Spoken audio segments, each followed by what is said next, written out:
You're not my girl, you're not my boy, you're not my lover, you're not my toy. You're not just an average friend who brings me joy. You're not my family or my best friend. You're not just my latest loving trend, or a partner whose hand is there to lend. You're my quarter, crescent moon, and I'm smiling 'cause I know I get to see you soon. Well, your reflection makes me glow. Your gravity, well, it pulls me so. You're the one who gets my tides to flow. And if you're cratered, I do not care. And if you're tired, here's some space to lie on. And if you're hungry, I may have a meteor square in the fridge somewhere. 'Cause you're my quarter, crescent moon, and I'm smiling 'cause I know I get to see you soon.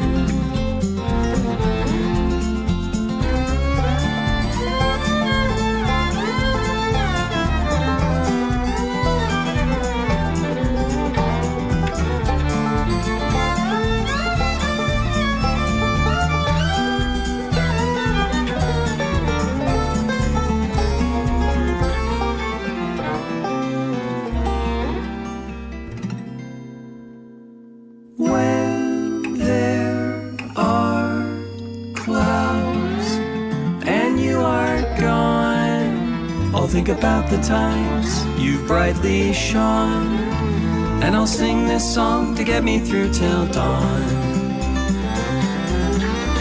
You're not my girl, you're not my boy, you're not my lover, you're not my toy.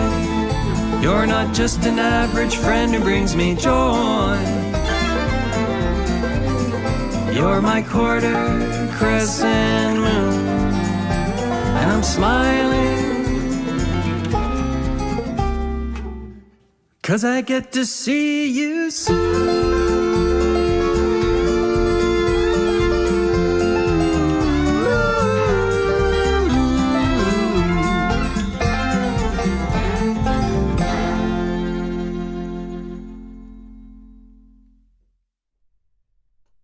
Hello.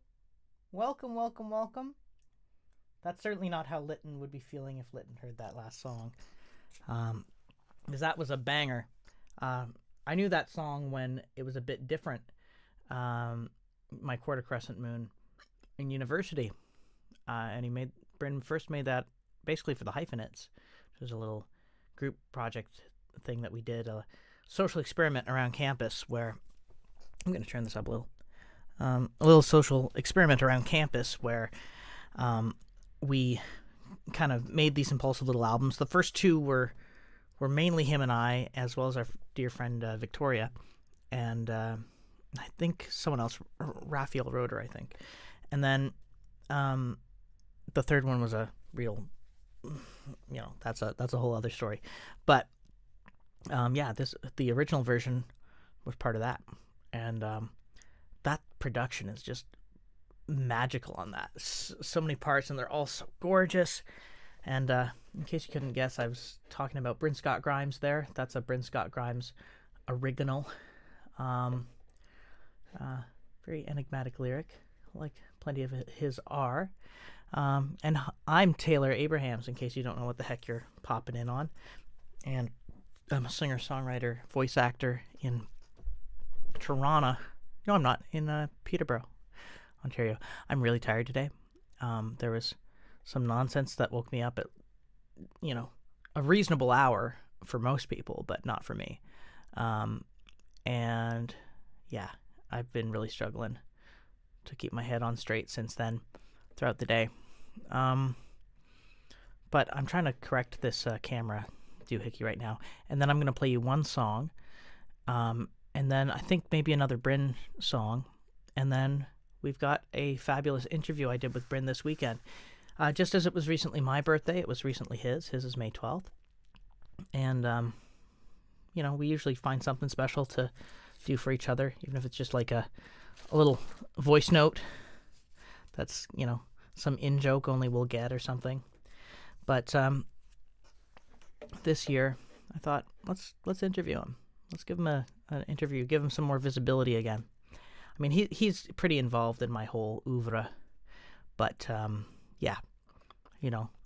after Hyphenates, then I used him a little bit on the Super Planet Dolan songs, and I'm sure there's other ways we collaborated that I'm not even remembering beyond like the main albums and stuff. But there are. But he's involved every step of the way. We ran a recording studio together for many years. We were in a duo together for a couple years. That won some contests, and we were gaining momentum.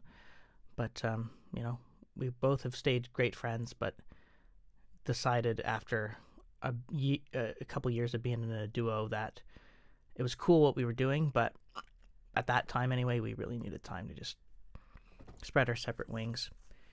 Because it's weird. You can be limited in a duo environment in some ways. I don't even know how to explain it, but it was nothing personal. It was just like, this is just the best choice for what we want to accomplish. So I'm pretty beat. But I am gonna play something for you. And first of all, though, that's the button I'm looking for. I want to fix this camera, the Ozbot center here. And thank you to any humans who are here. Did I close the... No, I didn't close the Opera browser, so I can see. Oh, yay. Oscar. Welcome, Oscar. Thanks for being here. Been a while. It's been a while. I'm a millennial, so I think of songs that maybe you guys don't know. But I'm happy with this Lytton. I also made another little Pokemon trade today. And now I can press the button, and there we go. Now I can make this behave for us.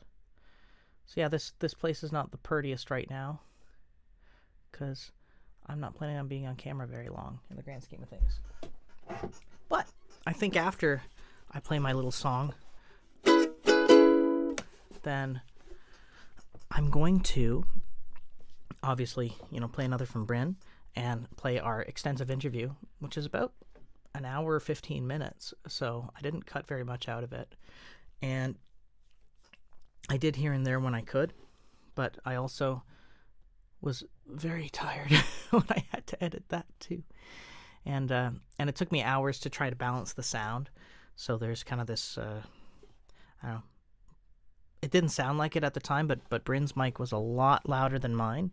And so I had to do some complicated stuff to try to compensate for that without having to go in between us every time we talked, which would have, maybe been better, but would have taken like 3 times as long.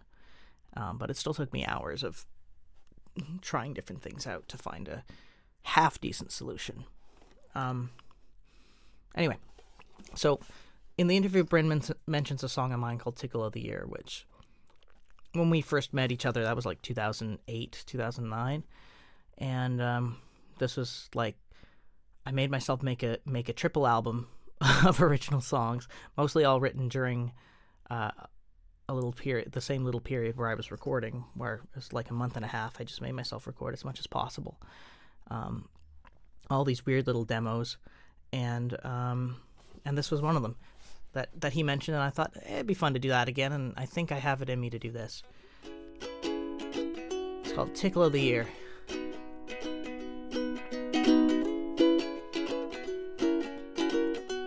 We'll talk about it after.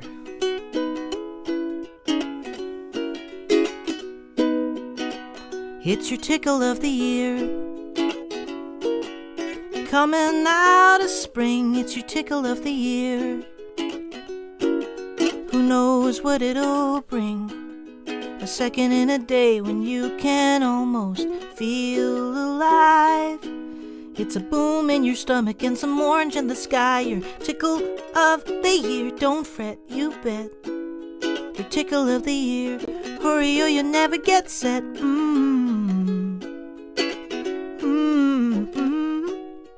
Yeah.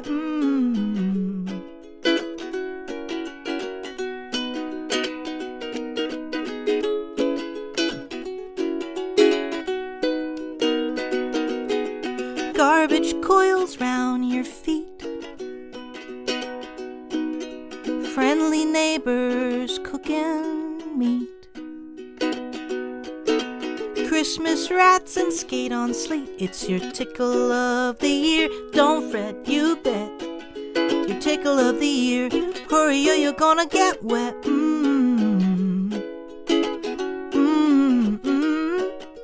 Yeah. Who knows what it'll bring? It's a second in the day when you can almost feel alive. It's a tear on your pillow that never will rise. It's your tickle of the year. Don't fret, you bet. Your tickle of the year. Hurry or you're gonna get wet.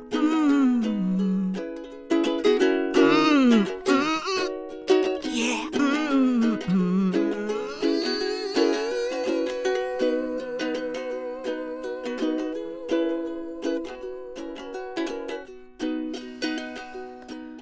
Hard eyes in a weary home. Rosy faces make a pleasure dome. How you glow I do not know. It's your tickle of the year. Don't fret, you bet. Your tickle of the year. Hurry or you'll never get set. Hurry or you're gonna get wet. Hurry or you're gonna forget.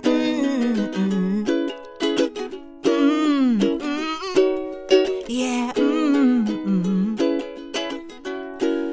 Who knows what it'll bring? A second in a day when you can almost feel alive. It's a boom in your stomach and some orange in the sky. Your tickle of the year. Don't fret, you bet. Your tickle of the year. Hurry or you'll never get set.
Okay. Oh, hi there. We got Lindsay. Welcome. Just playing a weird song for that Bryn mentioned during our interview. I almost never play that song, truly, because it's bizarre. It's of a period of time, and most of anything off of Hear Some Songs is okay, that's a weird triple album I made in a very quick, spontaneous period. I'm very glad I made it in retrospect. I felt horrible after it, but I'm very glad in retrospect. Because it feels like, even if in today's world, trying to put out an album is such a convoluted ordeal. To do this bold thing of 60 songs in a month and a half and put them out there in some messy, very human form. It feels like, there's some of my DNA out there. that you can trace a lot of who I am, even if it feels like I haven't released very much, because there's all these weird demos, projects like that, and other stuff on my Bandcamp, which you can find. Speaking of which, why don't I actually show you my links here? So look at that. We got a PayPal. If you want to donate, we've got a Bandcamp, if you're curious, and there's my Patreon. Now, after every show, we do a Patreon exclusive portion, and I've got some new patrons who I'm very thankful to. And so make sure to check all that out. I think that's all I'm going to play today, because I am bloody beat. But you're about to get this interview. Bryn also plays a song during that interview. And before that, I thought I would play again his brilliant contribution to the Fretathon, which was him doing Good Company, a Queen song, of course. And Fretathon is like all these Queen songs. I made myself stream for like 16 hours straight. And I felt less tired after that than I feel today, which is crazy, despite playing Queen for 10 hours straight. So yeah, I hope you enjoy Bryn doing Good Company here, and he will be good company for you while you do your dishes, us having a little interview, have a walk, do some chores, take a gander. And I will be doing a Patreon exclusive portion as well after the fact. It might just be me like making a little jingle that I owe one of the patrons, and so you can see kind of the behind the scenes of that, maybe just through my phone. We'll see how it goes. But it's always a pleasure. Thank you so much for being here. Here's Good Company.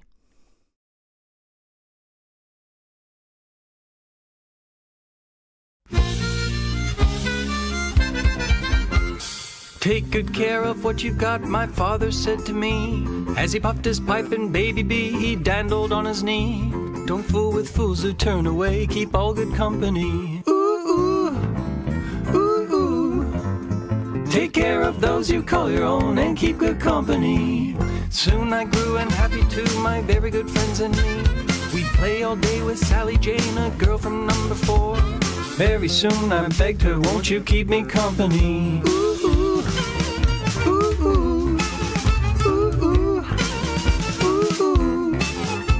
Come marry me forevermore, we'll be good company. Now marriage is an institution, sure. My wife and I are needs and nothing more. All my friends by a year, by and by, disappeared, but we're safe enough behind our door. I flourished in my humble trade, my reputation grew. The work devoured my waking hours, but when my time was through, roared of all my efforts, my own limited company.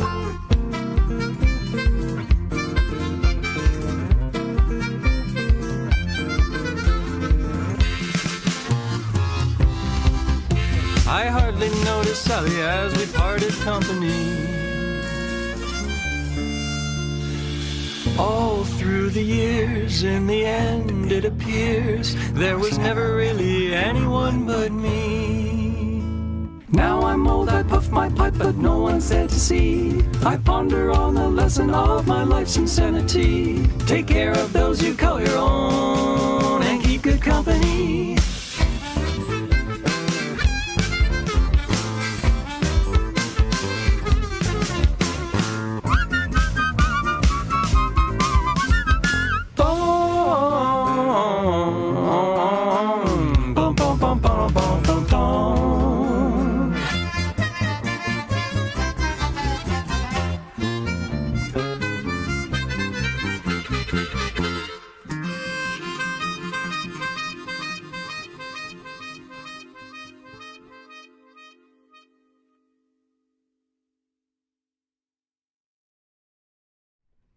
Well, ladies and gentlemen, and friends, and theys and thems,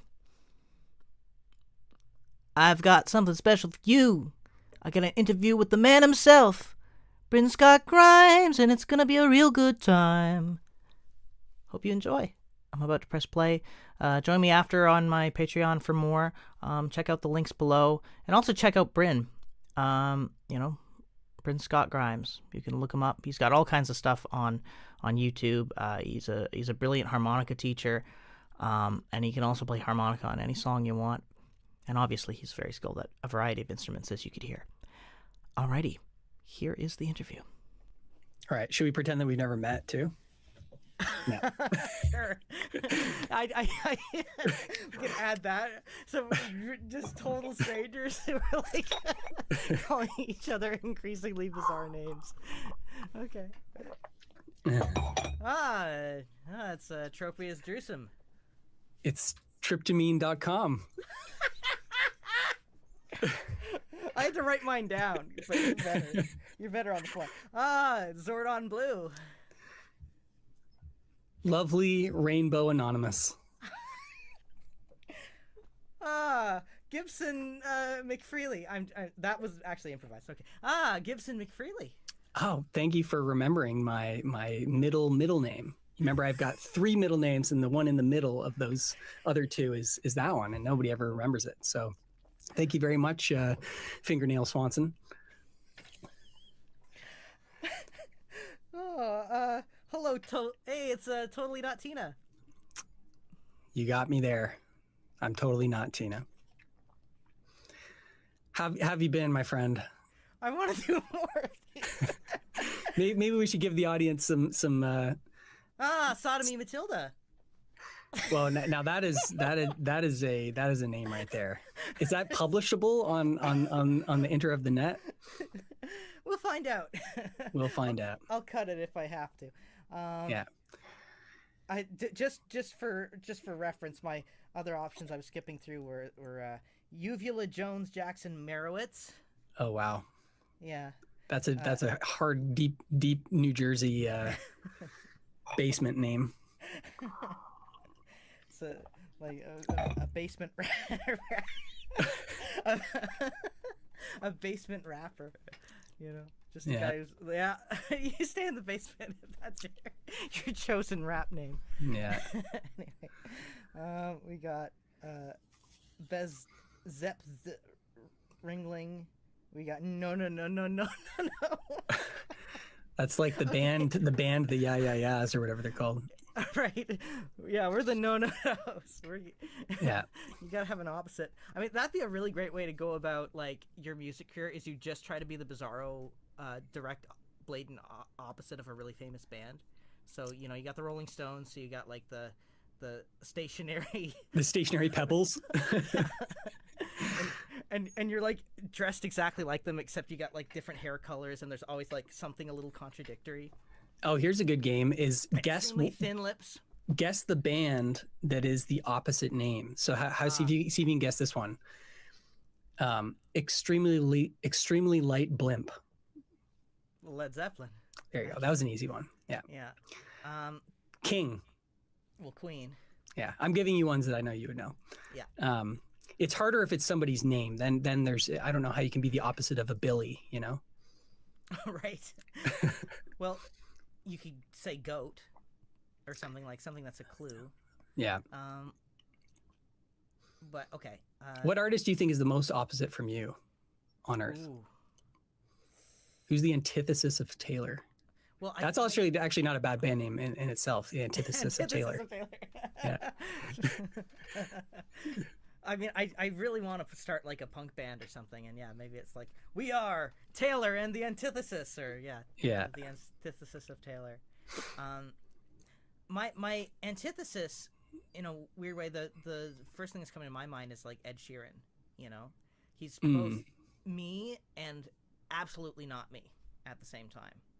You know, like I could totally play for a stadium with a loop pedal like that and keep people engaged, but it seems like he's trying to write the most accessible songs possible, whereas I'm trying to do this contradiction of both accessible and I don't know, just bolder at the same time. Right. And more inventive and less derivative. Watch him see this later, and then it's really awkward. Trying to co-write.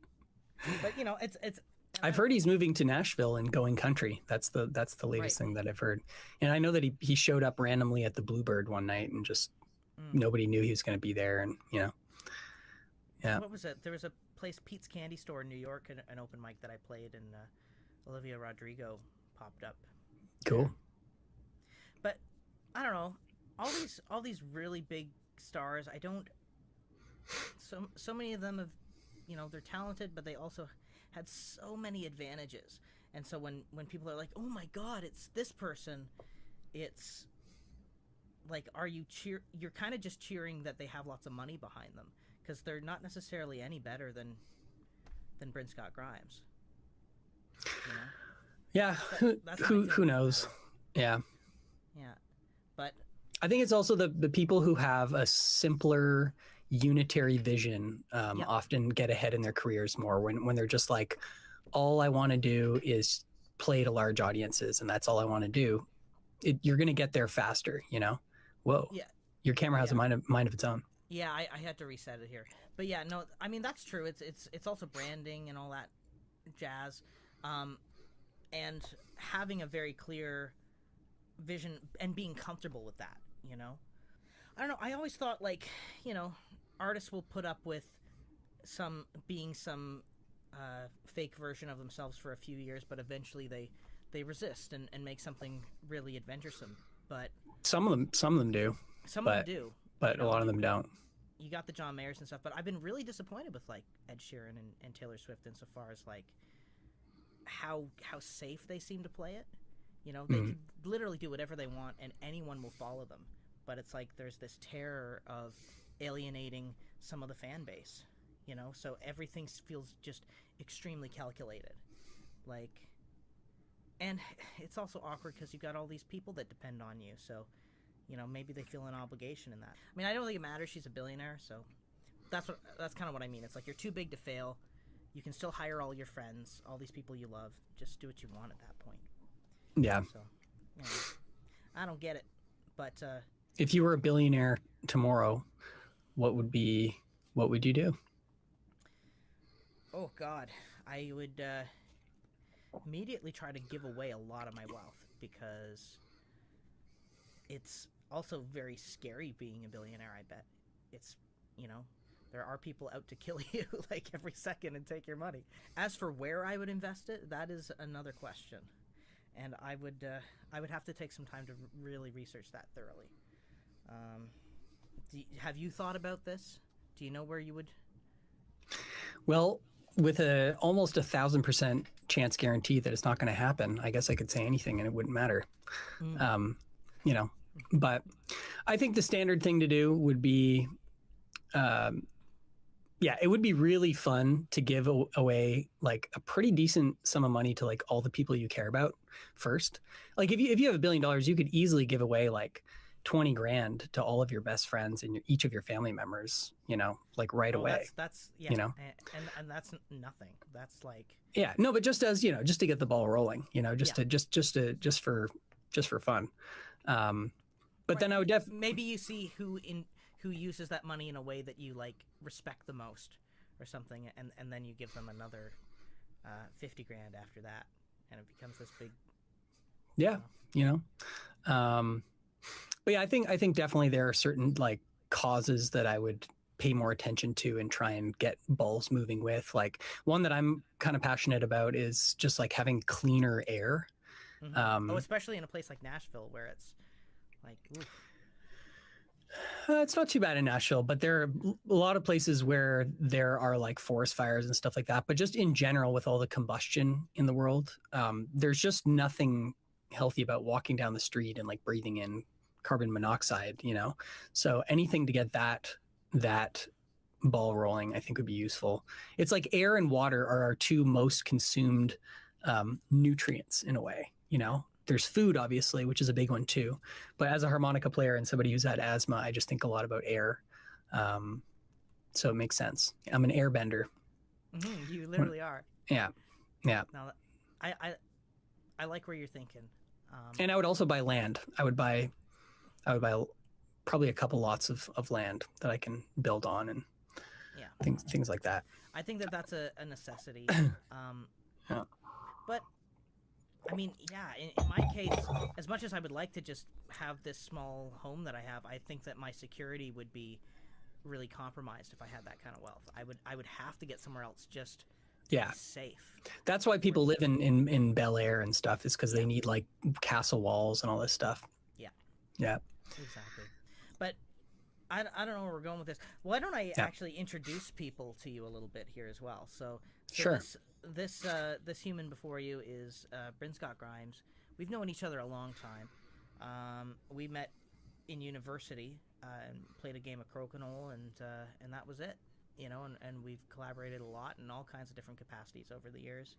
You know, from the hyphenates to Taylor and Bryn, our duo, to making a recording studio together, to running an Airbnb together, to being art dealers together. What a funny string of things. I know, eh? And, you know, all kinds of things. And so, yeah, Bryn's a brilliant partner to have in whatever you're up to. And, yeah. And now he's in Nashville. So losing Silverthorn was both like losing that, and then also like out of necessity, both of us having to, you know, kind of move on from like living together and all this. So it's been a really interesting and hard last few years for various reasons. But Bryn has really put himself through the ringer, and it sounds like really come out in an awesome way on the other end. Like I'm really optimistic about what's to come for you. And so Thank you. You're in Nashville now. You spent a summer living in your van after Silverthorn. I did, yes. I converted, well, not even a van, a car. Yeah. Yeah. It was a car, cube, which I cube. recently said goodbye to officially and had to donate it to Habitat for Humanity because the transmission died, and it would have cost more to fix the transmission than just to get another used car. So the cube no one was going to buy it, so you donated it. I donated. Yeah, I get a tax credit for that, which is nice. It's not very much. It's like $500, but it was at a point where, yeah, I might have been able to get, you know, $1,000 if I had waited like a year, put it on Facebook Marketplace. Yeah. But I was just like, it's time to say goodbye. And instead I got myself a little motorized scooter, which is what I'm driving now. So, and it gets 102 miles to the gallon. So it's, and it's really fun to drive. It's like, it's a blast. It's a 50cc scooter. So it's like street legal, but you can't go on the highway because it doesn't go fast enough. But yeah, I've been riding that around, and it's like, it's a blast. So even though Bryn's a very buff human and like has, you know, obviously guns there to show for it, he's kind of this contradiction where, you know, you will play a harmonica extremely well, like this little teeny thing, or the cube was a teeny car, and now you've gone even teenier with. Yeah, I have a thing for just small. I like little small things for whatever reason. I like music boxes. My girlfriend got me a When You Wish Upon a Star music box for my birthday recently. And nice. Yeah, I just like little things. And I just, for some reason, I just jive well with even when I was a kid, I used to collect micro machines. Yeah. You know, and I don't know, I was just always fascinated by these little tiny things. But I think my next vehicle, I want to get a real legit van that I can stand up in and tour in and all that kind of stuff, you know, because I will say, after living in a cube for the better half of 4 months, it's tricky, you know. Whenever it's raining, you have to like get up, and like you can only, the way I had it designed is I was sitting in the driver's seat, and if I wasn't sitting in the driver's seat, the whole rest of the car was like set up as a bed in a storage unit. So I'd have to like get out and like hold my, you know, umbrella sideways and like walk around to the other edge and like balance the umbrella on the roof so I wouldn't get wet while I'm trying to like climb into my bed, and then like, you know, change my pants while lying down while I'm like 2 feet from the ceiling. And it was a fun experiment. But lost sound. Oh, do you have it now? Yeah, I don't hear you anymore for some reason. Maybe you disconnected. I just connected. Let me check. It's still working on my end. Okay, sorry. It should be working. Now. Okay, cool. Anyways. But yeah. So yeah. That is rough. So I understand.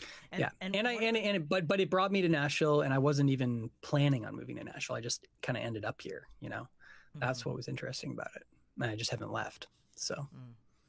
Yeah. Did it feel right when you got there? Was there any intuitive sense that it made sense? Yeah, I mean, I had been thinking ever since we left Toronto. I'd been thinking, where do I want to live? And I knew I didn't want to live in Toronto, and I knew I didn't want to live in my hometown. And so the three places that I was constantly thinking about were New Orleans, Austin, and Nashville. Those are the three cities in my mind. I was like, yeah, I could do any of these. And it just happened to be that I was living in Asheville, North Carolina, which is only like 4 hours from Nashville. So Nashville was just the closest one, really. And when I got here, it just, yeah, it felt like, it does feel like a special city. I don't like everything about it, but I like a lot about it. And yeah, it just, for some reason, it just felt like the next destination, you know? Have you met Sage Christie? Because she's in Asheville. No. Asheville, sorry, not Nashville. Oh, Asheville? No, I have not. I love Asheville too. Yeah. Asheville's really cool. Yeah. Did you not never say Asheville this entire time, and I just thought you did? No, I did say Asheville. Okay, you did. Okay, I'm not Yeah. I was in Asheville living in my car before I moved to Nashville, and they're 4 hours apart, so they're got it. Pretty close. But I'm glad I left Asheville because I was thinking of maybe staying in Asheville, but then of course the big disaster happened, and I literally was like living in my car in the neighborhood that completely flooded and was underwater. So that would have been a mistake. Sage made a song about Asheville after the fact. Oh yeah, potent song, and I, kind of tried to fundraise for it a little bit. Yeah. And, and I think Flamey Grant lives around there too. So it is a place where a lot of our folk scene people are kind of affiliated with it, roughly, Yeah, for sure. It's right on the edge of the Smokies, and it's like very Appalachian musical energy and stuff there. Yeah, it's a little bit more of a. The reason I didn't stay there is because I think it's maybe that town is a little bit more oriented towards visual artists, and it's not quite big enough, I think, to like necessarily sustain as a musician. But it's a great spot. Yeah, it sounds like it. And I do feel conflicted sometimes about why I've set roots in Peterborough here.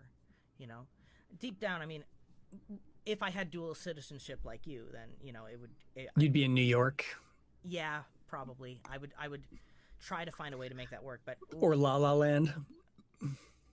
Yeah, or the bottom of a lake in La La Land, because I don't know what I'm saying. It's just a dark place. I don't know. L.A. I like the idea of, but I'm also very intimidated by it, and I know that it's a lot to digest. Yeah. Yeah. It's. I mean, both L.A. and New York are both places where mostly anyone who's truly bohemian or even middle class has been kicked out. It's more egregious than Toronto is in that sense even. So it's like, and Toronto always felt like it was trying to kick me out in a way too.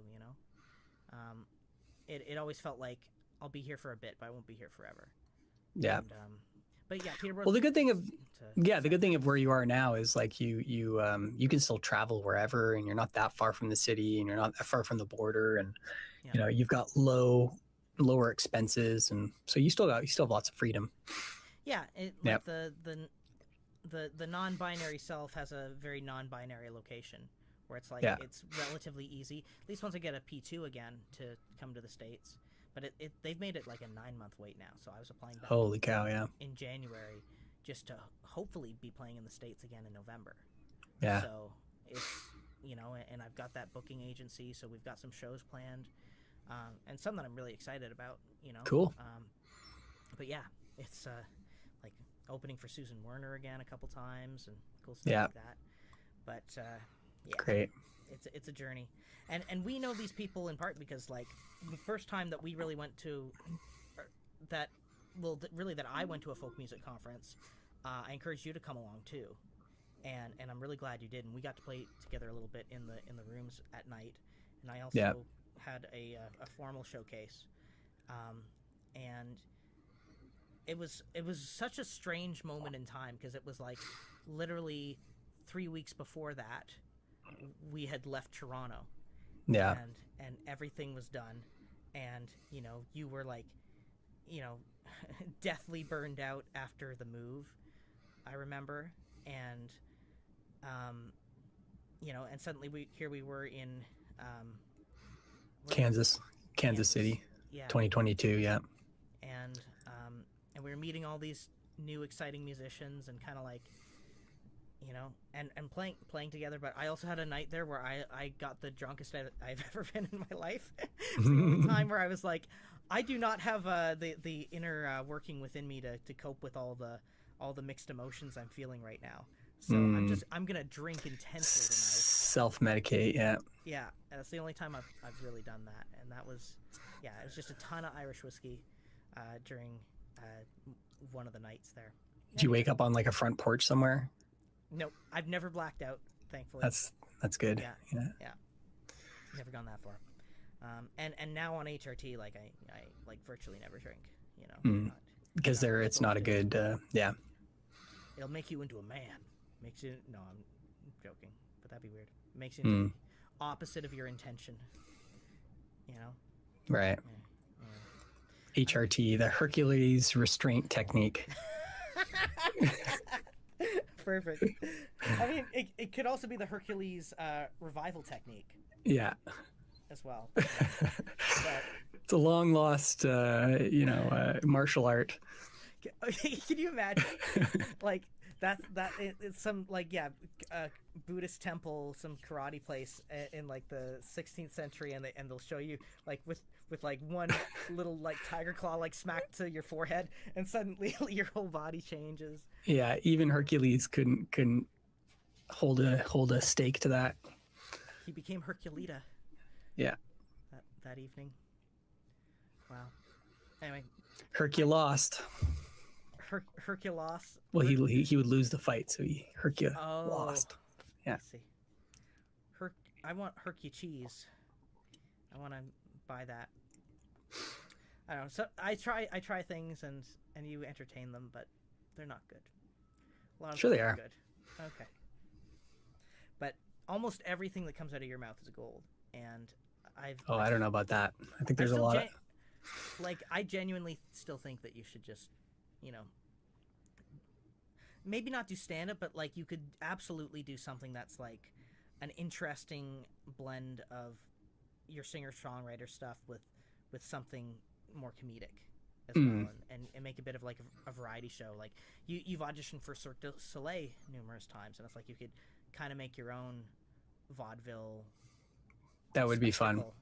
Yeah, recently there was a circus that came through town, like an old school pop-up circus, big top tent in a parking lot, like a couple maybe 1 mile from downtown, and it was it made me nostalgic. I have a weird nostalgia for certain times in history when I never existed, and one of them is like the Barnum and Bailey circus era of traveling circuses on trains in like the 1800s and stuff like that. I think it would have been, I'm sure the conditions were not ideal for anybody working in them, but I just feel like it would have been a lot of fun I miss that energy. It's like the variety show, or the vaudeville is another period, the 1930s in New York City. And I don't really know what happened to that stuff. It's just like, it's either become way highbrow now, where it's like Cirque du Soleil, which is amazing, but it's like $300 a ticket. Whereas, the circus we went to that came through Nashville was like, I think we paid like $12.50 each or something. It was like, it was like not as good as Cirque du Soleil, but it was really good. And they were kind of like, they seemed almost like a college of people who will then go on to Cirque du Soleil, so to speak. But yeah, it would be fun to have some kind of, I do have a lot of, it's funny because I don't immediately think of myself as humorous, but then when I go back and I think of my songs and my lyrics and stuff, and there's a lot of humor in there. Yeah, there's definitely a lot of humor. And as a kid, I wanted to be a cartoonist as well. That was my like dream for like 10 years, is just making funny cartoons. So now maybe we still need to make a cartoon together or something. We'll make the next South Park and blow it out of the water. Sure. I mean, like North Park, because we're Canadians. You are the Matt to my Trey, or Trey to my Matt. Absolutely. Yeah. So like bar none in my life. So I don't. Yeah, I'm down. Or you know, we were debating a musical at some point. We've also just got a really bang up recording of Your My from back in the day, like a Yeah, we got to release that identified version. And yeah. Eddie Kramer helped with that too. And Yeah. Our buddy Victor just sent me Rick Beato interviewed Eddie. Oh, cool. So Nice. Have you watched it yet, or? nope. I just learned about it today. Today's been a long day. Yeah. I played a gig down at the Silver Bean. You were at the Silver Bean I remember the Silver Bean. Yeah. for the very first time I played that place. But that's become a real staple for me. I love playing the Silver Bean. Cool. And you know, they pay well. They feed you, and there's just this lovely group of like just people from the improv community here, and just queer people, and then like young families with their kids and stuff like that are always around. And you know, this little girl, like I gave her the mic today and she was doing Under the Sea while I was playing guitar, and but she's like literally 4 years old, you know. Wow. But just like, you know, forgetting half the words, and I'm just like going back to the chorus now. Yeah, right. That's awesome. Cute stuff like that. Or yeah. And then it's just been a rough time sleeping the last couple nights because like I've been working on this song for. Did you ever meet? Oh God, what's her last name even? But there's this girl Emily Tiana, who was at York U. I met her there. Sounds familiar. Yeah. Was she Aryer? Or your? Yeah, I don't think she was in our program though. I think she was in like dance. Okay. Either dance or in film. And she is dying of like terminal cancer and has been dealing with it for years. Oh wow. So I made her a song that I'm gonna send tonight. Knock on wood. And it's like that's intense because it's like I've never been in the position to like say goodbye through a creative means like that. Yeah. Not really say goodbye at all. Although I've had neat cathartic things after the fact, and I do want to thank you again for like when my grandpa passed, you while you were still in your cube recorded some harmonica for this, and it was like I could play guitar, and then we synced up this harmonica to play at the same time. It was like this ethereal thing where it's like, where's that harmonica coming from? It's like it's grandpa from beyond the grave, you know. It's like he's still. Harmonica is the most like grandfather instrument. Everybody, I lost everybody's grandfather. Oh, I'm sure it's not you. It's me. Come on. Check. Hello. Check.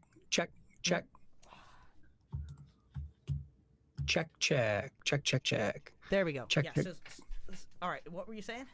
I was saying harmonica is like the quintessential grandfather instruments. Like everybody's grandpa played harmonica. It was like way more popular, I feel, in like the early 1900s, and then everybody kind of forgot about it. But that's why everybody's mine included. You know, we have this one recording of him playing harmonica, and it's just sends chills down my spine to hear it. You know, you can hear him fumbling with the tape player, and like. And then he just plays for like a minute, and that's it. That's the only audio recording we have of him, even though we know that he like had a band and played guitar and played harmonica and all these weird things that are really similar to me. And I just never met him, you know. But the last time the second to last time I saw my grandpa, I went in the dead of winter, December 2021. Really awkward time getting out there to bloody Lakefield. Yeah. And I just like I gave him a harmonica, and he just like instantly was like transfixed and was just playing it, you know. Yeah. And he was very far gone at this point, but it was like we could jam together and like talk through this language for like 20 minutes until it was like, okay, that's enough. I'm gonna put it down now, you know. Yeah. And and I'm really glad I did that, and I went really out of my way to do that. I'm like, no, it's been too long. I'm seeing my grandpa. It's gonna eat up a whole day and then some, but I don't care, you know. I'm really glad. But anyway, so you when it comes to the harmonica, I wanted to ask you like just what's something that would surprise people about it, because I think people, like a layman person, just assumes, like I did initially, like, oh, it's like Bryn's really good at it, you know, he can like beatbox while he plays it and stuff like that, and it seems like he can maybe get some more notes out of it than I'm used to hearing. But I didn't really understand what was going on, and Mhm. I've learned more over time just how much you go through just to bend that air and get all these different notes. Like, how many notes can you get out of a typical harmonica now? Well, what would be your guess? I don't know. I feel like last time I checked, it was in the 20s. There are 10 holes. Yeah. So a beginner could get 20 notes. They could get all the natural exhales and inhales, right? 10 exhales, 10 inhales. Right, And I then meant like the upper 20s to clarify, but yeah. yeah. So like 20 notes for like a bare beginner. Yeah. And then so you can sort of like, let's say you had a C harmonica, you basically would only have access to the white keys. Yeah. But only in certain places on the harmonica. So to even to be able to play the major scale in like the bottom end, you have to be able to bend. And bending is kind of, it's usually pretty tricky for people to learn because it's kind of like learning acrobatics or like yoga with your tongue. And so it takes people a lot of time to learn how to do that accurately. So, but once you can bend, then that fills in, that gives you another 14 notes on top of those 20. Okay. So then you have almost all the black keys, but not quite all the black keys. And then the next technique you have to learn is called overblows and overdraws, which were basically a mistake. Like the person who invented harmonica didn't intend them to be possible. And they were only really like discovered in the 80s by Howard Levy. Really? It was discovered by him. Okay. Yeah. Well, there are other people who I'm sure did it by accident, but he really pioneered, like he took it to the level it needed to be taken to, because he was already a jazz prodigy, you know, so he was just like, where are the last couple of notes? Like, why are these notes missing? So he figured out how to do that. And then he's kind of taught everybody else after that. A lot of people still don't do overblows and overdraws, but when I learned about those, I think I'd been playing for 7 years before I even heard about them. And then when I heard about them, I'm like, was just immediately like on that train, and got the chance to study with Howard, you know, about 2 years ago, which was really cool as well. Yeah. But yeah, so in total, you can actually get like over 38 notes. Okay, so my first instinct was I was gonna say like 39, and I was like, no, Yeah. that sounds too high. But that was I might have put Yeah, that on. it depends what you count as a note, but I'm just counting like, so basically the harmonica is like 3 octaves, but then 3 octaves plus like 1 extra semitone at the top. But then you can also, it's kind of debatable because you can do overblows and then you can bend the overblows. So you can get, there are multiple ways of getting the same pitch as well, is what I'm saying. So that's why I say 38 plus, you know, or 37 plus. It's, so yeah, it's kind of wild, you know. And then you can make things extra dynamic by having numerous harmonicas. Like, you know, there's times Yeah. when you're playing with like 2 in each hand, and you're Yeah, going back it's an endless, it's an absolutely unmasterable instrument. So like, even though I have been playing for a long time and you know, have learned a lot of stuff, I still in certain ways feel like a beginner. It's like, as soon as you master one thing, then there's a whole, like for example, when I record, because I record a lot for Musiversal, and so I'll get a song and you immediately have to make decisions. So it's like, if the song is in the key of, you know, B flat, and it's mostly like diatonic major to the key of B flat, I could obviously grab a B flat harp, but realistically I could grab any key harp and try and play in B flat on that harp. And they're all going to have a different sound. It's like they'll have a different voice, a different range. The bent notes just fall. like how like a sharp note and a flat note could be enharmonic. Like they could be the same note depending on if you're going down or you're going up to it. But even then, like somehow it's typically tends to be a little bit flatter by a few cents if you play down to a note versus like if you were at G and you went to G sharp, it'll still be more sharp sounding, like it'll be a few cents higher than if you went from A down to A flat, you know, which is like the same thing anyway. Right. Yeah. So anyways, needless to say, there are a lot of decisions you have to make. It's almost like solving some kind of puzzle every time you play on a song, because you just have to make choices that you don't have to make when you play guitar. You know, guitar, you're in the key and that's it, you know? And so not that guitar's hard in other ways, but harmonica, it's, you know, it can really kick my butt if I try and play in certain keys on one, and it's fun though because it's unmasterable. There's no way to get to the like end of the rainbow on it, you know. Well, just like they say, like E flat is an awkward key as a guitar player. What's like the most awkward key for you? Good question. So the way that harmonica is designed is they've kind of put C in the middle range, and then everything to the left of C, so like B, B flat, A, and G, those are progressively lower in pitch, and everything to the right of C gets higher. And so once you're at like E and F sharp, those are really, really high harmonica keys. And I don't really like playing on anything. Honestly, I kind of don't like playing on anything above like a D flat. Like even D harmonicas, I'm like a little bit disappointed when I have to pick up a D harmonica. So D, E flat, E, F, and F sharp. I don't really like those keys. However, they also make lower versions of those. So you can get a low D that's a whole octave lower than a regular D. But the problem with that is the lower the harmonica, the harder it is to bend. And so then you hit this weird problem where a low D, you can't really bend on the first like 2 holes properly and get the pitches accurate. Right. So if you're on a C harmonica and you're trying to hit like a C that's an octave above that middle C, or 2 octaves above that, you can't really do that, and then you have to go down to the C that's below that. Well, yeah, sometimes you have to take melodies and chop them up in such a way that, like, if the melody, so like let's say the melody crosses, like the harmonica is designed in such a way that, like, let's say you have a C harmonica, it's just a major arpeggio all the way up, so C, E, G, C, E, G, C, E, G, C on the exhales. But because it begins and ends at C, if you wanted to play like a melody on the low end of the harmonica, a lot of melodies kind of go around the tonic in the middle. They'll go above and below. But because it ends at a C, you can't go below the C. So then you have to play it in the middle of the harmonica. But if you want a lower version of it, then you have to change to a different harmonica key. So that's why. So this is what I mean. It's like, for me, it's fun because it like makes my brain have to think like, okay, where I want the bends to land on this one, or do I want this one to be low or high? And when I'm recording on people's songs, sometimes people will say, like, I've had people say, they're like, I don't like high notes. So like it might as well be like duct taping off the top 4 holes of my harmonica because they only want me to play in the low end.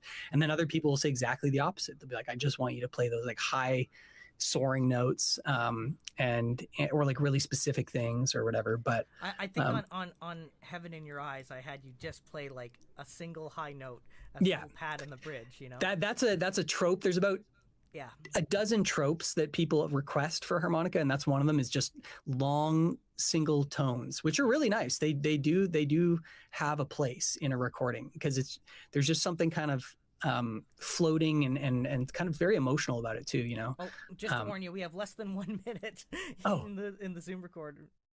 There you go. We are back. We got cut off right as we were wrapping things up, but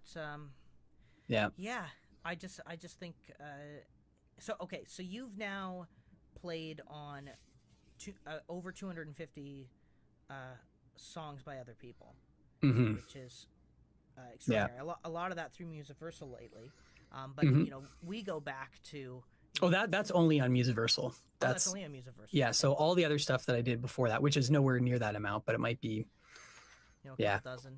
Yeah, easily. And you also produced certain projects when we had Silverthorn for other artists. I think of like Anna Gutmanis and who was that harmonica player who you got to record who passed away? Yeah, Manfred Wewers. Yeah, and I inherited his harmonica collection, which was a real honor too. Yeah, I still use them to this day. I've got a bunch of them right here. Oh right, can we see your box? Yeah, I have kind of too many to show, but I've got 2 of them here that are sort of these are my minor key harps, and then these are my major key ones. So I think between the 2 of these. Yeah. Oh, that's the classic one. I know this is the classic one, yeah. So I think we've got around 50 harps here. These are like my go-to ones for my sessions, and then I have some more as well. But and you've been putting out singles. I'm putting out a song every month, kind of no matter what now. So whether I have a plan for it or not, it's going out. And my theory with that is just, you know, I've found over the years that certain songs will find their home kind of unexpectedly, regardless of how much you push them. You know, like getting the songs in the movies is a perfect example. Like I had, and like, I'm glad that the songs were out because they were able to hear them and listen to them and all that kind of stuff. Yeah, So tell us about the feature film that features your songs. yeah, so it's called Stealing the Sky, and it's a Canadian feature film that was directed by Megan Follows, and it was who was the original Anna Green Gables, and it was written by a lovely woman named Marie Dame, and I became friends with her, and that's how I ended up getting onto the film, where they actually had me, funnily enough, audition for one of the other roles in the film first, but I just wasn't the right fit. They're like, why don't you just play yourself? And I was like, sure. So I just literally, you still obviously have the looks where you could, pursue on-camera acting if you wanted to. Yeah, I would love to do more film stuff. It was really fun being on set, and but yeah, I basically just had. I was kind of in the background of a bunch of scenes, just sort of like being, a busker. But then there was one scene that was completely improvised between me and this woman who plays a homeless woman. And she just walks by me as I'm playing harmonica in an alleyway. And then I just start beatboxing and she starts dancing to it. And it was completely unrehearsed and it just worked out like so nicely. And I wasn't even imagining them using the sound that I was doing because I was going to overdub it and send them like a good quality one. And I did that. And then, but the original one in the moment just was the one. So they used that one. And then what was kind of cool is after I did that, I thought that was kind of it. And then when it was like down to the crunch time of them actually wanting to like finish editing the film, they needed more music. So they came to me and they're like, hey, do you have any like original songs that feature harmonica? So I sent them songs and they ended up using those and having to like remove the vocals out of them and put them in there. Right. And so you didn't have stems. You didn't have. Yeah, no, I had to do it with AI and have it removed. And then even after that, they still wanted more. And so I ended up recording a bunch of just solo harmonica licks that then became these page turners. So it is really cool because the harmonica ended up being this like kind of unspoken voice of sorrow in the movie that's sort of representing this building that's getting torn down, which was really ironic because it was completely mirroring Silverthorne at the same time that this is all being filmed. So anyways, I was really happy with it. It's a very funny kind of that was the plot. Yeah, the plot is about a big old loft that a bunch of like artisans have lived in for like 30-40 years, being torn down to put in a condo. That's the whole story. And the Marie plays basically herself in the film, and she owned an Airbnb and another unit in that building. And this was sort of like a biographical, obviously fictional, but also very biographical take on that whole thing. And that was the last thing to be made in that building before they bulldozed it. So it's like, it was a very touching and just very kind of poignant thing to be a part of, because it was like we were going through the same thing at the same time, and it just kind of unexpectedly, the harmonica ended up being this like cool shoelace to tie the whole kind of film together, so it was a real honor to be a part of it, and totally out of left field, that I ended up even being in it at all. But I would love to do more film work. It was really fun, and music and visuals, just it's peas and carrots. They always go together. And so I hope to have more of these kinds of opportunities. They're kind of hard to come by, but yeah. It's definitely for something that specific as well. Yeah. But so many of the most awesome musician filmmaker collaborations throughout history have been chance situations like that. Like The Life Aquatic, the soundtrack throughout that, I think of. Who does that one? I forget his name, but it just exploded his career, Oh, cool. Yeah. And I think it was like a South African guitar player, singer, and it's just guitar and voice, Yeah. Wow. I just watched Ocean's 12 last night, and it has a really cool soundtrack too. Mm-hmm. Well, we've both explored music sync to a degree. I've definitely got a lot more that I could do in that regard, but it was interesting, like the times that I have been involved in it, whether it's writing a song for an animated project, like whether it was like, the Fangbone theme or something that got lost in development or whatever it was. And then also a few years ago, the About Fate movie with like Emma Roberts and stuff, where there's they couldn't afford Jingle Bell Rock, so they just had me, you know, do you have something that's kind of like a knockoff of Jingle Bell Rock? And I was like, oddly enough, I have written something that's a knockoff of Jingle Bell Rock. So Yeah. here you go. Let's record it quickly. And, you know, I got Yeah. buddy James Mulville to kind of help me build the backing. Yeah, because we had to do it that's very cool. quickly. I was on Christmas vacation in Florida having to do the vocals in this Right. terribly untreated room. Yeah. Stuff like that. I got to do the harmonies in Silverthorne before leaving, though. Oh, nice. You know, so. Yeah. So what have you recorded in your new studio? Have you done any like full songs in there? Oh yeah, there's Yeah. lots that's happened here. But the first things I started doing were like, oh yeah, technically the very first thing I guess that was recorded here was fattening up a song for James B's feature film that he just put out. Where it's like a pirate falling in love with a cyclops, and he couldn't find a singer, so he ended up using my voice, and there's this guy like lip syncing to my voice, and it's kind of jarring. But yeah, the first thing I had to do was like fully flesh that out because it was just a demo from a couple years ago. Yeah. And so you know, getting the bass on it, or yeah, it's on that side. You know, bass and drums and things like that. And, Yeah. But and then you know, there's stuff I bed tracked last summer with Seth Gleer. In the States, and kind of it's so odd because literally a year after, here I am in my own backyard studio, not too different than what his is, you know. Yeah. And you know, so you know, Live in the Rhythm and Eden. I sent you where Live in the Rhythm was at. Did you manage to hear it? Oh, I totally forgot to listen to it. I'm gonna listen to it right after this. Okay. Yeah. I also, you know, I owe you. That's a really cool song though. I remember that one from back in the day. Yeah, well, It's got a very cool groove on it. Yeah. I started, the first time I ever really played it live was when I got to open for Hawksley Workman at Lee's Palace. Right. During COVID, so all it was a live stream in an. I watched a lot of that live stream. Yeah, I remember that one. It was like a really nicely filmed one too. Yeah, really nicely filmed and recorded, and yeah. One of the first times I used the C414 and like insisted we use it. Yeah. And I'm really glad that I continually do that. Whenever I can, when I'm playing a gig, is I use my gold-plated C414. Yeah, those things are a beaut. Yeah, for some reason they work so well with my voice. Yeah. But anyway. We could talk about everything for a while here. But, yeah, we got to wrap it up for the viewers. Yeah, unfortunately. But thanks for having me on the what's the name of this? This is Taylor's Live Tuesdays or Taylor Tuesdays. Taylor Tuesdays, right? You know, like happy hour or something like that. It's just a simple name. Throwback Thursday, Taylor Tuesday. You know, people needed something for their Tuesdays. Yeah. What about, okay, so you're involved with that movie.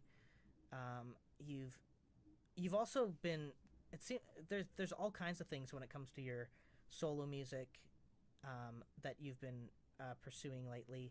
In addition to, you got to record, where did you get to record? You recorded in a really timeless recording studio not too long ago. Well, there was one in Chicago last year.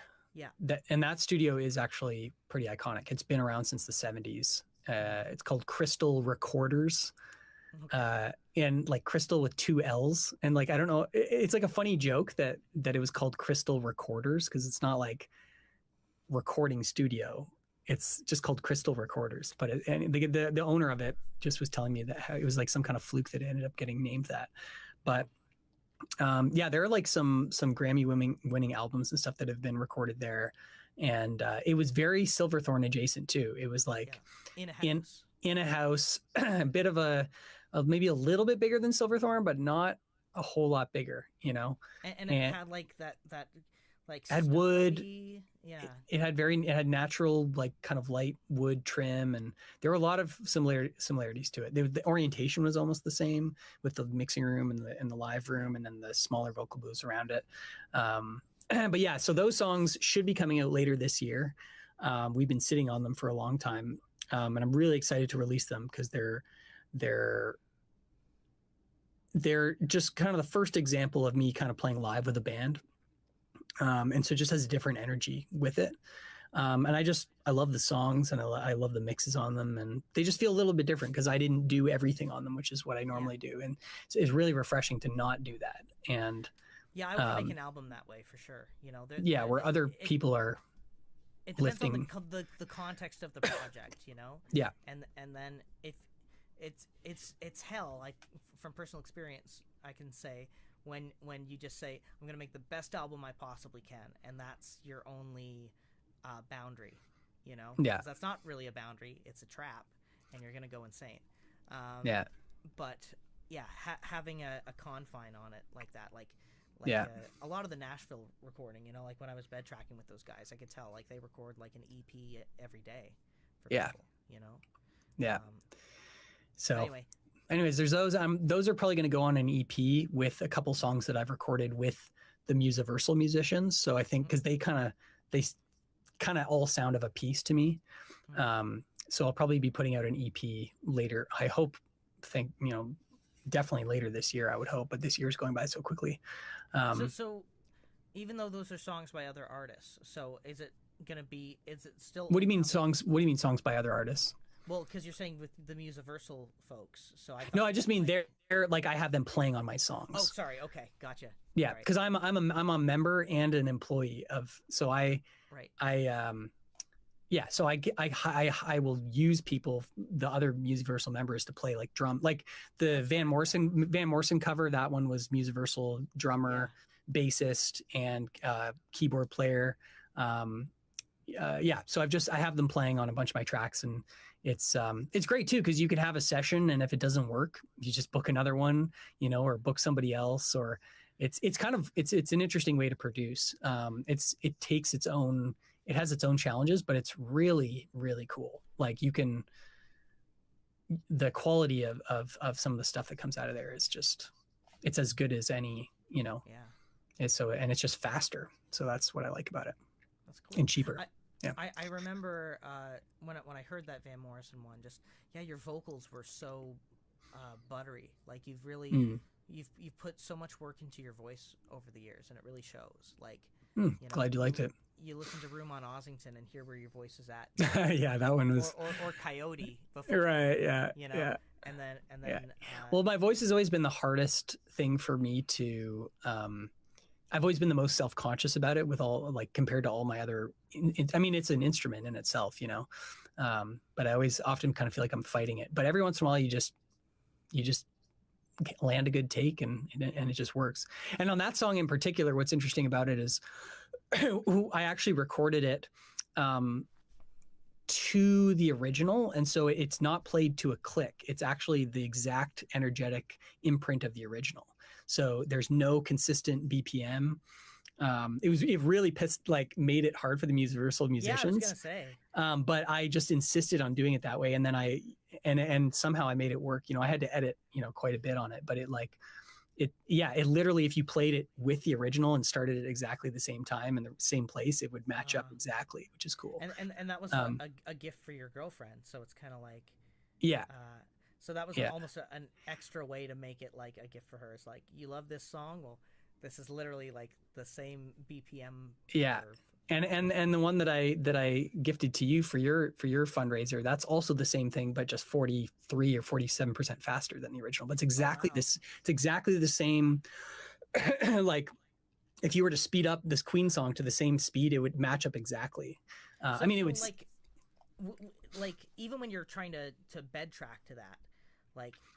You have to use a tempo map, because otherwise it's hell. So you use a tempo map, but then you have to not only remember the notes, but like intuitively remember, okay, it slightly speeds up here. Yeah. I'm going to play a little faster. Yeah, it's really hard. It's not, you're not going to play from beginning to finish and not make mistakes. There's no way to do it. But it's when you get it and you land it, because and I've noticed this as working for Musiversal as well, as people will send me songs that, like 9.5 times out of 10, it's just the same BPM beginning to finish. And like, that does work well. I'm not saying that that's bad. I do that too for plenty of songs. But then for other songs, it's just something about it. It just never quite jumps off the page enough. And so having that breathing rhythm where there's just fluctuations, I don't know what it is. It just feels more real. I agree with you. And one of the things that I would love to investigate exactly how they did it, but Chappell Roan's "Good Luck, Babe," I know. Oh, I don't know that one. Oh, it was a huge hit. Yeah, I'm sure it is. I've probably heard it. I just toys and bars, trying to stop the feeling. But that. Oh, okay, yeah. But that has. Oh, yeah, the slowdown part, yeah. Subtle slowdowns and speed ups, and then a dramatic slowdown at the very end. But yeah. But they do it in such a way where it's not affecting the pitch really. Yeah. So it's not like a tape where you're speeding up and slowing it down. It's more. I assume that it's done digitally then, either that or and. Yeah, I think it was done digitally. So they played the whole song maybe a semitone lower and then sped it up a little bit and then had the freedom to kind of digitally speed up and slow down without it affecting the fidelity or the pitch because they had already recorded it slower. So something pretty inventive like that. Interesting. But yeah, so that's something to consider with certain songs. And definitely like... I mean, so many recordings that we think are incredible from the 70s have been sped up by like half a semitone or something like that. And that is what makes them really pop. And I was listening to some David Bowie recently, and I was like, why does this feel so great? It's like, okay, there's something about Bowie's voice where it definitely sounds like the tape's been sped up.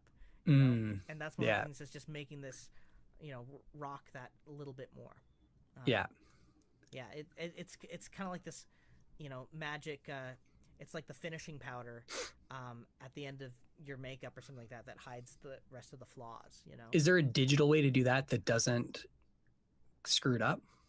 Well, I was experimenting literally with the last Live in the Rhythm bounce that I did. Just like how much can I speed it up while pitching it up? Because that was kind of the only option I currently have. Are you taking the master and like literally doing like time stretch and just a little bit, compressing it? Yeah.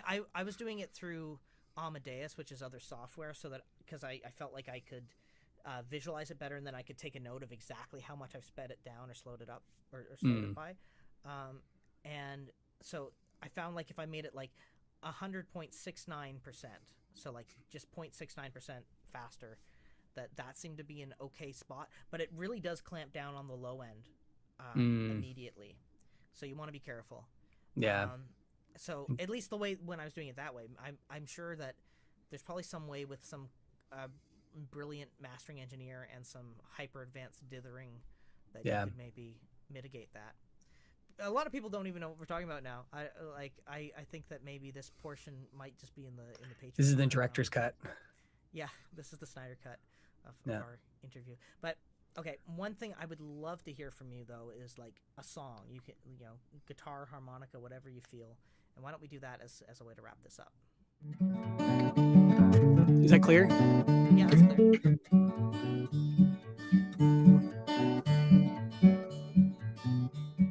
Meet me at the mountain's base, by a tree, some ordinary place. Well, we may see a bear right then and there, and get to smile face to face. Take me to the grocery store, grab a card from over by the door, push me down the aisles for miles and miles. Let's make them laugh till they snore. Find an easel fit for two, bring your paintbrush and your lonesome blues. We'll all bring yellow too, and we'll paint our dues as artists always choose to. Leave alone, it's overdue and overgrown. Leave alone, come and join me, let's go roam.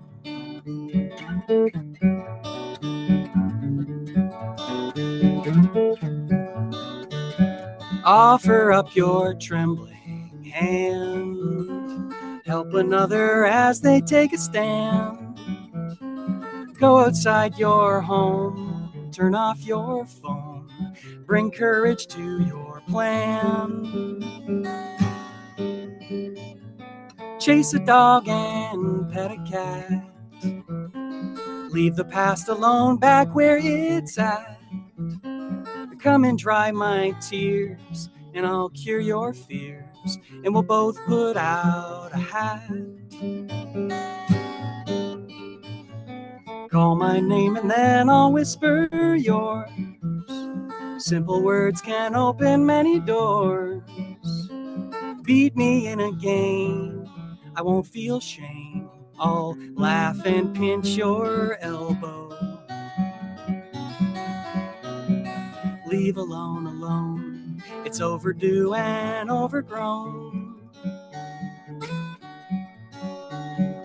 Leave alone, alone. Come and join me. Let's go roam.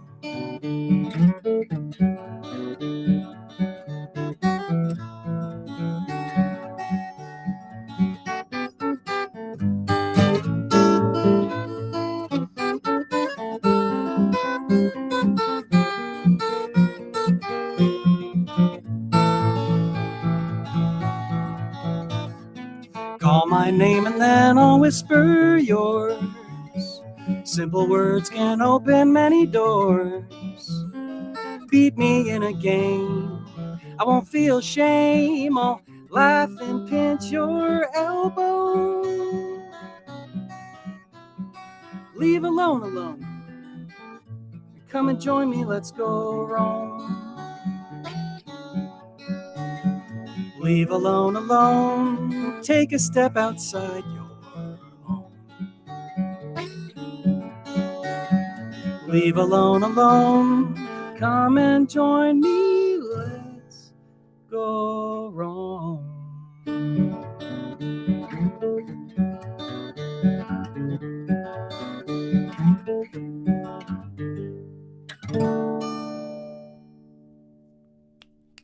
That's awesome. All right.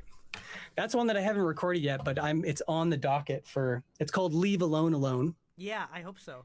And it's on the docket. I'll be recording that one with the Musiversal musicians for sure. Probably kind of like a bluegrassy, old-timey sort of arrangement. Yeah. It sounds awesome. I mean, like, even thanks, just man. like that, like that, you know.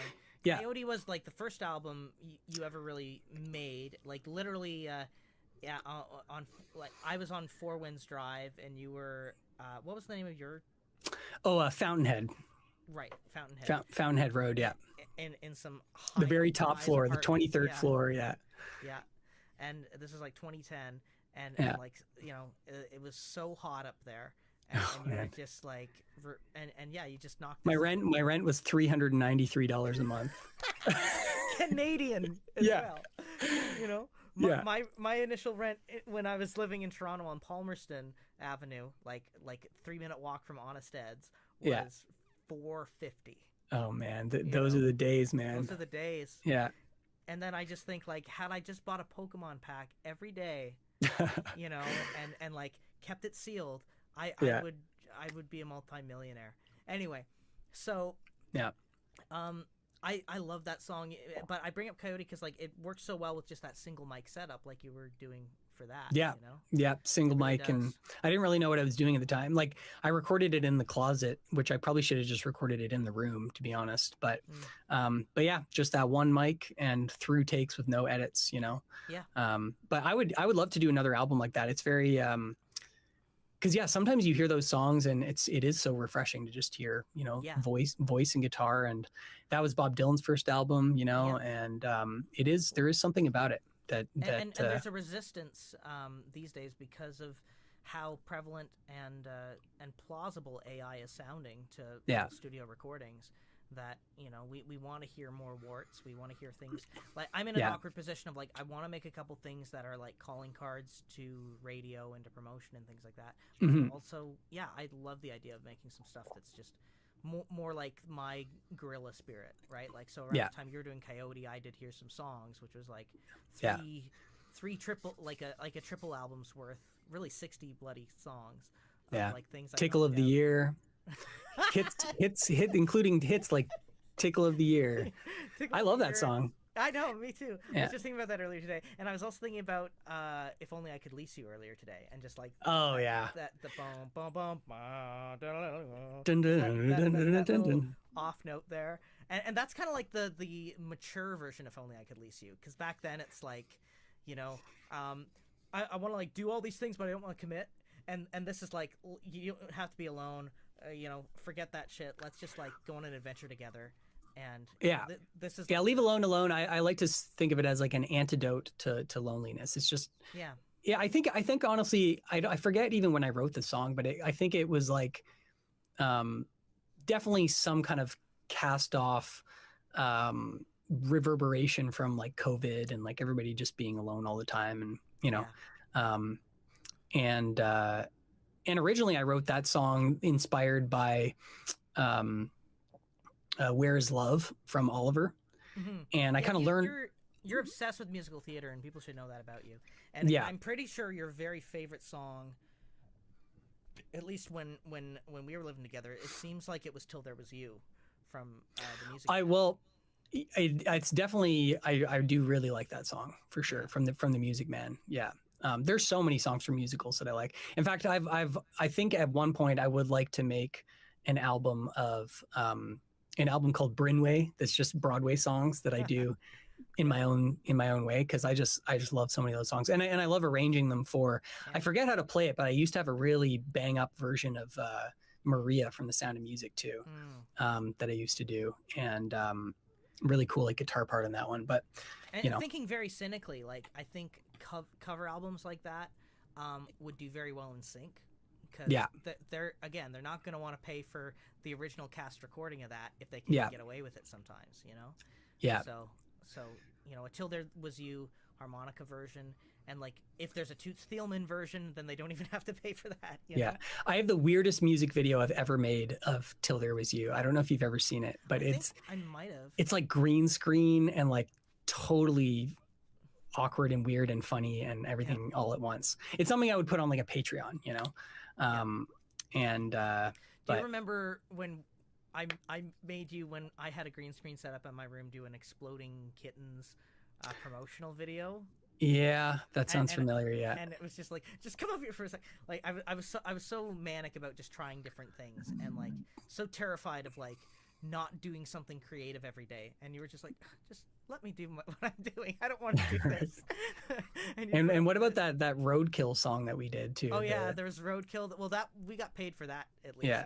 That was my landmark buddy who was making a PSA. But yeah, friends don't let friends drink and drive, and then you doing the car crash sound with the harmonica at the end. And God, there was we entered this Paul McCartney, Michael Jackson thing where it was like, submit yourself lip syncing to say, and you'll be part of the official video for the remix edition. And so we did it like with our faces upside down, with like, the macaroni, the googly eyes. So it's, looks like. Did you ever see the official video and see if you could find that clip in it? Yeah, no, we are in it. We are in it. Okay, yeah. We are in it. Yeah, for like 2 seconds. We made it. All right. So, it's all worth it. Those hours of work on the kitchen floor. Yeah. Yeah. Wow. But there was also what I liked about the song you just played as well. There were certain lines that stood out, but the paint. Find an easel fit for two. Bring your paintbrush and your lonesome blues. I'll bring yellow too, and we'll paint our dues, as artists always. Yeah, play on words. Yeah, that's one of my favorite lines in that song too. Yeah. But yeah, as soon as you said the lonesome line, I was like, oh, that's amazing. And then I was like, okay, good. He acknowledges that that's like the title of the song, and like leave alone. That's the heart of the thing. And what's the line after that? Because those two together were beautiful. Oh, paint our dues. I think the next one, the beginning of the next verse, I think comes after that. Oh no, but sorry, the chorus. I just mean the chorus. What are the full lyrics of the chorus? Oh, leave alone. It's overdue and overgrown. Leave alone alone. I Come love and that. join me. Let's go roam. Yeah, Yeah, that's what it is. Over. It's so hard to remember lyrics when you're not singing them. It's like, Yeah. I mean, it's not hard for you, but for me, I'm like, what are my lyrics? I have to like sing it in order. I've been doing yeah. some challenges sometimes at live shows. At the time I was at the Silver Bean at the start of May, someone asked me to do like, I would walk 500 miles, but like with the Pokemon theme lyrics. Oh my So God. I managed that at the same time. That was rough. Jeez. But at least that one, there's like a pause to like think of the next line. But Right. when you have to do that for like, I don't know, like Rock and Roll by Led Zeppelin with Hey Jude. Oh. Been a long time since I rock Oh. and roll. Been a long time since I did the stroll. Take me back. Okay. I don't. Okay. Yeah, That's rough. Yeah. you got it. So, God, we could go on forever, and again, I think it's warning me that our. You know what we can do? Well, You can just speed up the video, like we're talking about speeding up recordings to twice speed, yeah. and then it'll still be half an hour, and then people can just enjoy listening to Chipmunk us. Okay, how about this? Here is a subtle thing. I will speed it up by a subtle amount, By and we 100.69 or whatever you said. maybe I'll do the 6.9. Maybe I'll do like 2-3%, whatever I can get away with without it being really noticeable. And Right. we will see if anyone could feel that. You know, if they can comment right now. Oh my God, I felt that. Or if they didn't feel that. You know. And then you could release like the Benzedrine one that's like 50% speed, where we're like, yo.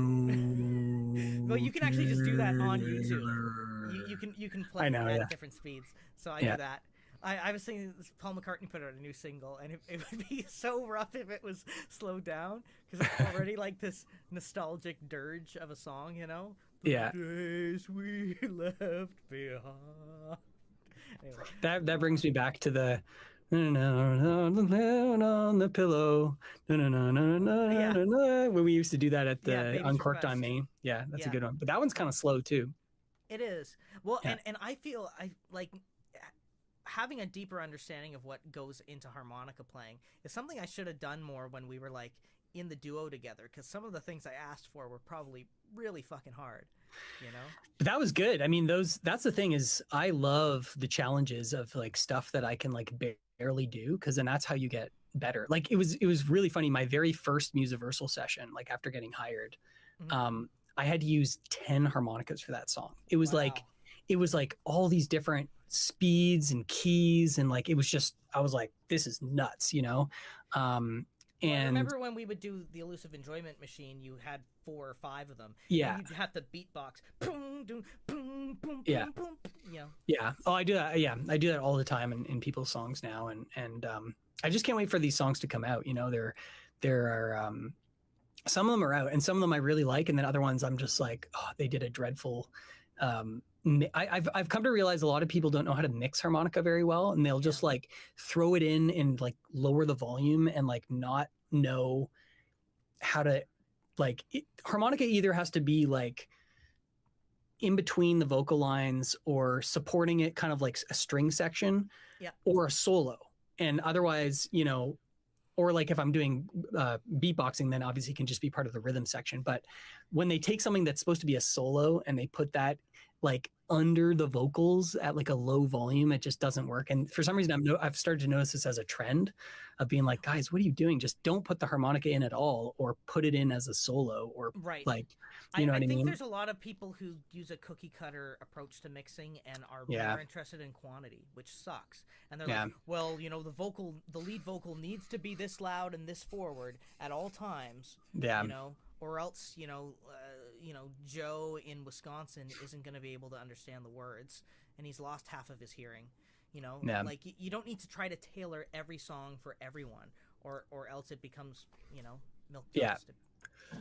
So the one song that it's not out on streaming yet, but I posted it on Facebook because I think there's a YouTube music video of it. It's called "Pathway to Hell" by the Jardani Crow Band, and I was really happy with how they treated the harmonica in that one. That one's really good, and I played throughout, and there's a really cool solo, and it's like that one they actually like mixed it well, and it's got this insane AI like demonic music video that goes along with it. Probably made with like Sora, but it's cool for the song, you know. I mean, I'm just so reluctant about anything AI. until they find a way to do it without messing up the water in the air, like you're concerned about, then like, you know, I just can't get behind it. It's anyway, but it's always a joy to have you. I'll listen to the song regardless, of course, and I should finally watch that bloody movie. Where can people find that movie with all your music? You can find it like on almost any film streaming platform. Like if you go to Amazon or Apple TV and you just type in the name of the movie, you can. It's not part of their. You have to rent it right now, but in a year and a half or so, it'll be part of their Apple TV's regular thing in Bell. But now you can rent it for like $4 or whatever. Stealing the Sky. Stealing the Sky. Yeah, you can find it in a lot of places. I think you should also, if you legally can, like put a version of like the official soundtrack, which seems like it's largely your music. It's like me and the official kind of composer. It's sort of a combination of both of our but stuff. There should be an official soundtrack of that, is all I'm trying to say. That would be cool. And we're down to less than a minute. So okay.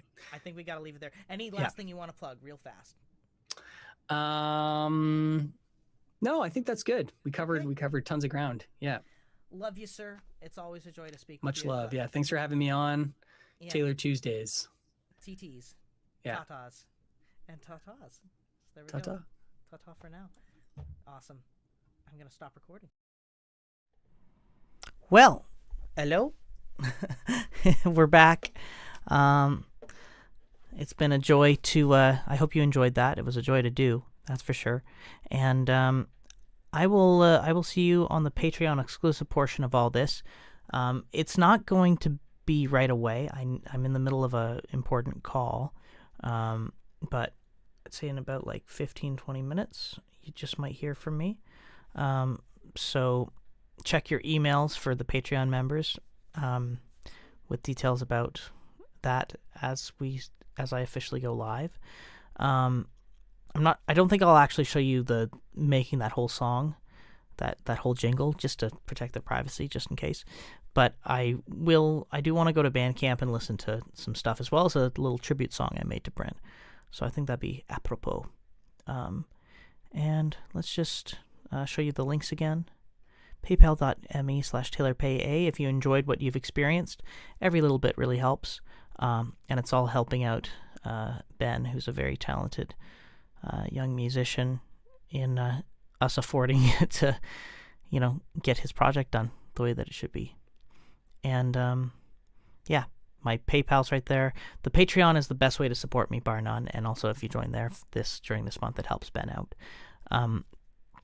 And yeah, and you can join us right now. You could even get a free 7-day trial right now if you want. Just go to that link. We'll leave it at that. And we got Bandcamp. Bye-bye, everybody. I love ya. I love ya. Bye-bye, everybody. See you on Patreon.